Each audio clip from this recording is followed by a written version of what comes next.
Hello and welcome back to the ICS Radio Security Hour, half hour, whatever we call it. We don't know because guess what? It's been a little while since we recorded. Dwayne, it's good to see you. Hey, Eric. Yeah, big doings over the summer. A lot of breaks. A lot of stuff happened. None of it particularly interesting for me on a personal level. How about You you? have a pool. Pools are great. I have a pool. And we did a lot of motorcycle riding. But nah. And I watched my kids swim, which was great also, but not in a pool that I own. So, But no, that's not what's exciting. What's exciting is Nozomi Networks was acquired this summer. Yeah, it wasn't that. Boy, how long ago was it now? I'm looking at my calendar, but it's been a little bit. But yeah, A couple weeks. yeah, yeah.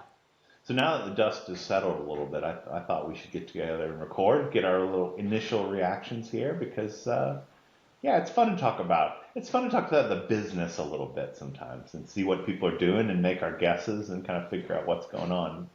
You and I have both been part of acquired entities in the OT security space. Me twice. Yeah. Uh, you twice, kind of twice almost. Well, and I mean, look, I work for one of the most acquisitive technology companies in the world, as far as I can tell, and some of them were home runs and some of them were flubs. So maybe we can bring a little bit of that to bear as well, right?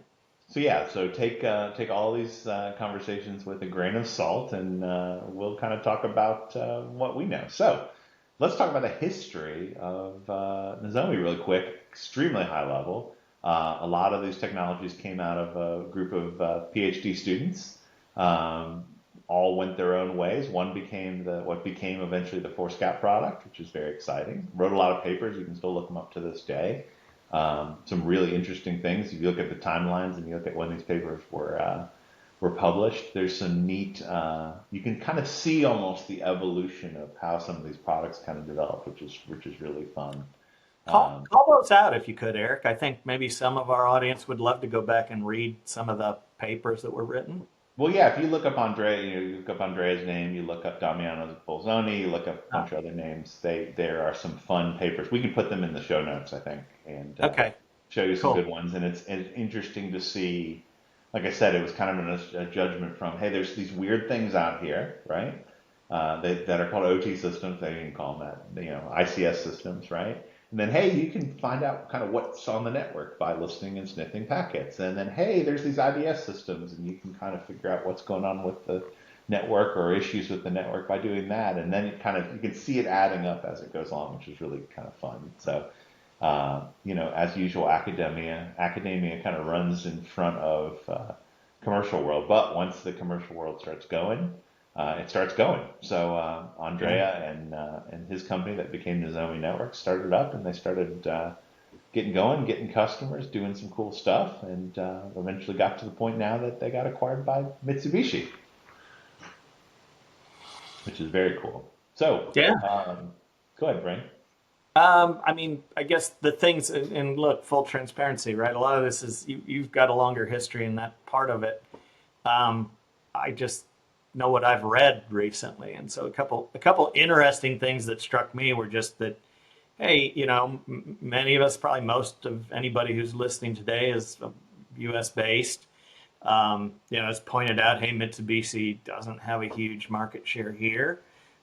They do have, you know, almost, I won't say monopoly, but they've got a huge market share in Japan. They're certainly very strong in Asia. So it's a little hard, I think, for some of us to connect to that and understanding. Mitsubishi was one of a number of different OEM type investors that all the others got bought out on acquisition. And as you mentioned, Nozomi's been around a while, so look, I don't know any of the people there, but I have to guess you work in a startup. You might start getting a little antsy about when you're or if you're ever going to get paid for a lot of long hours and hard work, maybe including the founders. Again, nobody I know, but Yeah, but certainly just the history of it, more than 10 years, more than a decade of work, right? And there's yeah, certainly people out there who come up with really good PowerPoint presentations and somehow get acquired for millions of dollars these days in the AI world. So Yeah. good for all. I think the big message there, good for all of them for sticking it out, working hard, and hopefully they all got something out of the process, whether it be monetary, certainly good stories and good experiences. Lots of customers met with and problems solved, and this is the culmination of all that work. So good on all of them. Yeah, and we both we obviously we used to compete with Nozomi at one time in our lives. It's always had a good respect for him, so it's good stuff. Boy, that sounded a little gratuitous, but Yeah, right. I did. But I think the good part of that is they continue to invest, right? And they do have interesting things going on. And you look at that part of the market, and it's kind of there's only a couple people left standing that were pure play, as Dale likes to say, and you wonder, hey, where are they going, right? Where are the Clarities, the Dragos is going with this? Can they live on their own or no?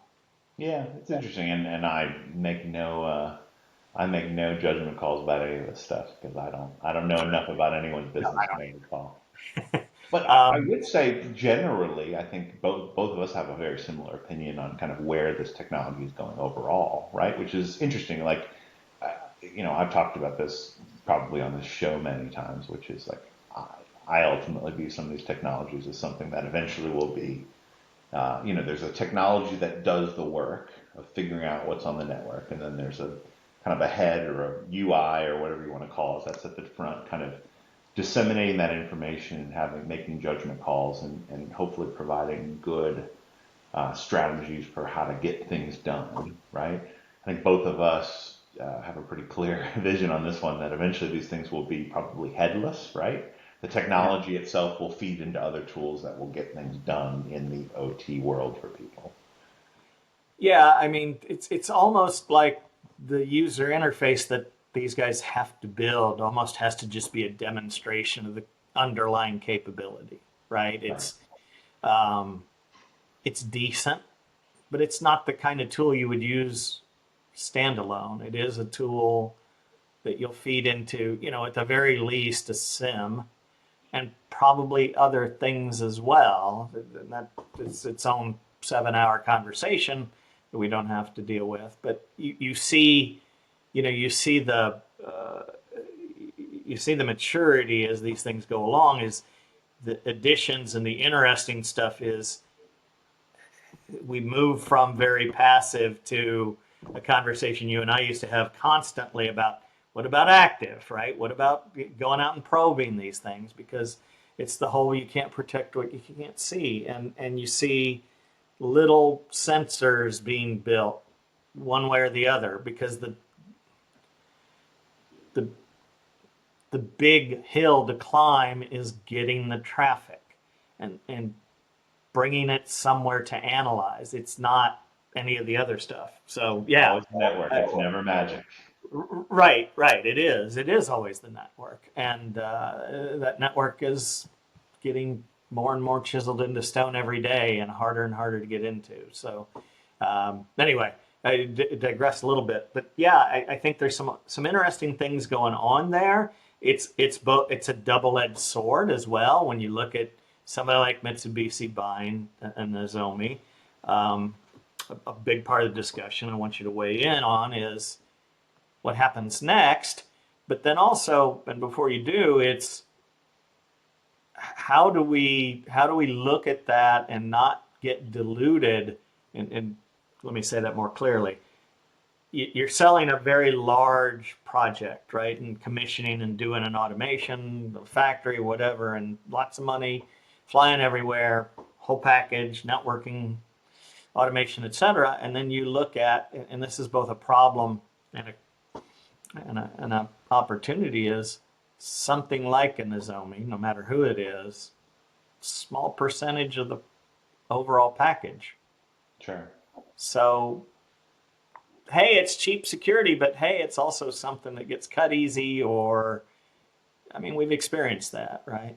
Yeah, I think, and I think that's where it leads to is the question of, what is the technology ultimately being used for, right? Mitsubishi didn't buy this thing, this system, this group of customers, this tool, without some kind of a mindset about what they're going to do with it, right? And that's probably remains to be seen for probably longer than most people would assume.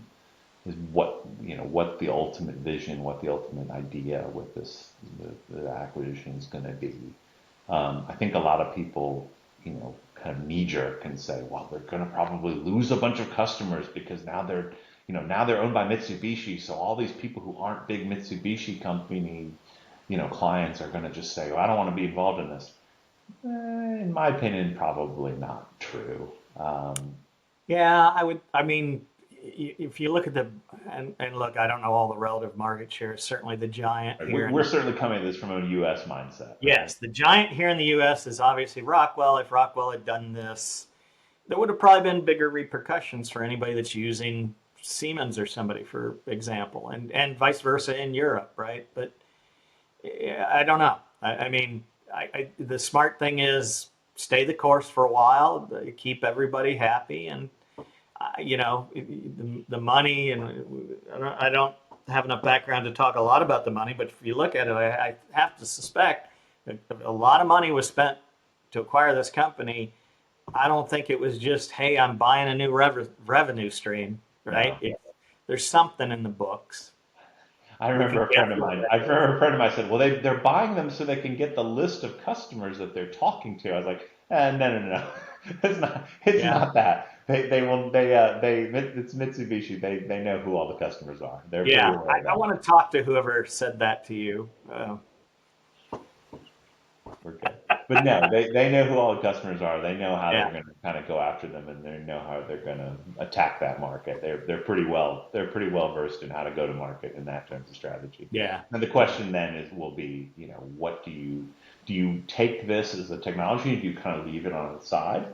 And do you kind of say, hey, there's this cool technology that's, really well built in for the Mitsubishi infrastructure and architecture and all the other good things. Hey, this is a good add-on to what you're already doing. Probably, right? That's probably one really good way to do it, especially because Mitsubishi and Asia is probably, the Asian market is full of Mitsubishi equipment. Amazing. Like immediately you can bump up your revenue stream by doing that. And you're going to help your customers immediately by doing that really clearly, and because you're deep within the infrastructure, right? So there's that kind of arm that says, here's how we're going to make 1 and 1 equal 3. Well, and if you look what Nozomi's been doing in the last couple of years, and kind of that whole part of the market is more getting outside of OT, right? And talking a lot about IoT and talking a lot about all these other devices that don't have a traditional operating system, but being able to figure out what they are, and partnering with other people. And again, full transparency, like where I work, is partnering with other people, to your point, to actually do something, right? Right. So, well, and I think that these tools ultimately become the window to work, right? Window to get work done within an industrial or an IoT environment. And then, of course, there's the other reason that you might acquire a company like this, which would be the two letters we love the most to talk about, A and I, right? Yeah. So there's probably some AI relevance or AI, that might have certainly been part of the equation here to say, how can we use this to gather lots more information that's coming off of these networks and make something happen with it?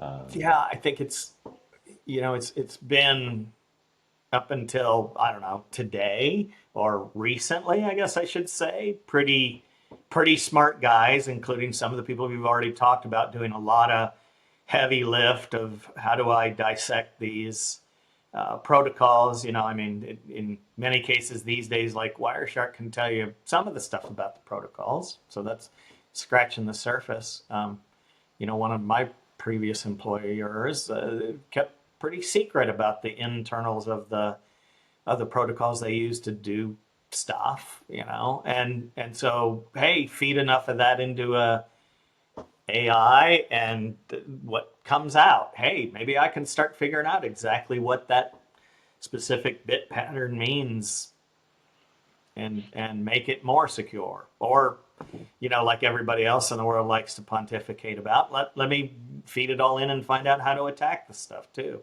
I mean, I don't think that's I hope that's not what they're Mitsubishi's doing. goal. I don't think that's Mitsubishi's goal. Although, it'd be a good premise for a book. Um, but yeah, I could see that. I could see feeding that into something and just making the product better. But it's the topic of the day too, right? It is. Well, and I think regardless of whatever the strategy is, and of course, like I said, we're not read in on it. If anyone would like to come on the show and talk to us about it, I'd love to hear it. But I think we're lower stakes than most people. But that's also a good thing. No one will listen. So. No, but you know, regardless of what the vision is, I think most people think that the visions happen extremely quickly, right? Oh, well, in 5 months, we'll know exactly what's going to happen with all this stuff and everything will shake out and we'll all understand it. I think both you and I have seen these acquisitions take place and how they actually kind of come to the eventual, uh, maybe short, medium, and long-term relevancy of the acquisition. Yeah. It never happens as fast as you think. In fact, it probably doesn't happen for, maybe 24, maybe 36, maybe longer months of time frame. And while Yeah. that's happening, there's still a lot of stuff that's happening, still a lot of work that's being done, and a lot of smart things that are, happening in the world around us that adjust and make things a little less clear. Yeah, I mean, so I mentioned that, right? I worked for Cisco for a long time, and we acquired a lot of companies, and some of them, yeah, it did seem like they took off. It made sense. Some things. I'm going to call one out specifically, and this is pretty well publicly known and documented. Cisco bought basically a SEM. The company, like a lot, I think they built with a very specific exit strategy. It was a product called Mars, and Mars was a sim, and it had a very sort of synergistic. I hate saying that word. Working relationship with Cisco. So a lot of the field engineers, a lot of the security people in San Jose really were hot on this thing. And in the lab and in some very specific instances, it had some amazing results. Uh, long story short, bought the company. I don't know. I think they lasted a year. It just turned out that I'm sure if anybody sees this, they might get annoyed. I don't care. It was a house of cards. It just was not a. It was very specific, worked very well in some very specific use cases, but it was horrible in general release. And so, Well, and you of course, know, and Cisco then went on to buy much later. And I'm sure that was, I don't know what year that was, but went on to buy Splunk, right? oh yeah, yeah, probably a 20-year difference in time there.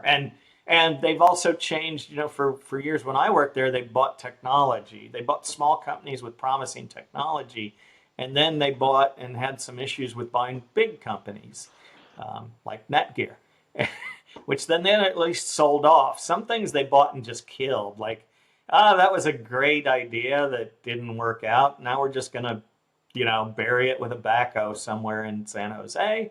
Um, they had the phone. They had the little video recorders. They had all kinds of stuff. I'm not going to go down memory lane there. CNN, I think, still uses the Cisco thing for their Yeah, interviews, but yeah. They tried they to might build be a the only one. tablet. Oh God, there was all kinds of things. And look, maybe they were good ideas at the time. Doesn't matter. But I think, and my point in that long-winded story is we don't know yet. I mean, you and I can make some guesses. I hope they use the technology in some various other ways and open it up because I truly feel where we worked and with the other people in play, like you do, there's a lot of value to looking at the protocols, looking at the network, and taking an action.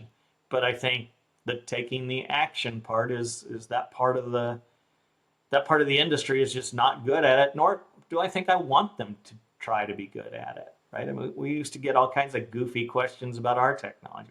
Well, can we automatically block things? It's like, you could. You want to do that? Yeah. You better No, do that really carefully. yes, yes. I mean, you certainly can. Everything's possible. It's just a question Yeah. of how to do it. Now, yeah. So it's gonna be interesting to see what happens. We'll probably come back and hopefully 12 to 24 months and talk about what the amazing, wonderful things are coming out of Mitsubishi with all this technology. But Yeah, yeah, well, I'll claim I knew it all along, but I don't know what it is yet, so I can't claim that yet. exactly. We all see the future before we see the future, right? All right. Well, I think that's everything we need to cover about these guys. I certainly wish everybody involved luck, and we'll find out what happens. Thanks, everybody. It's been the ICS Radio Hour, half hour. Thank you very much from me, Eric. And me, Dwayne, we're back.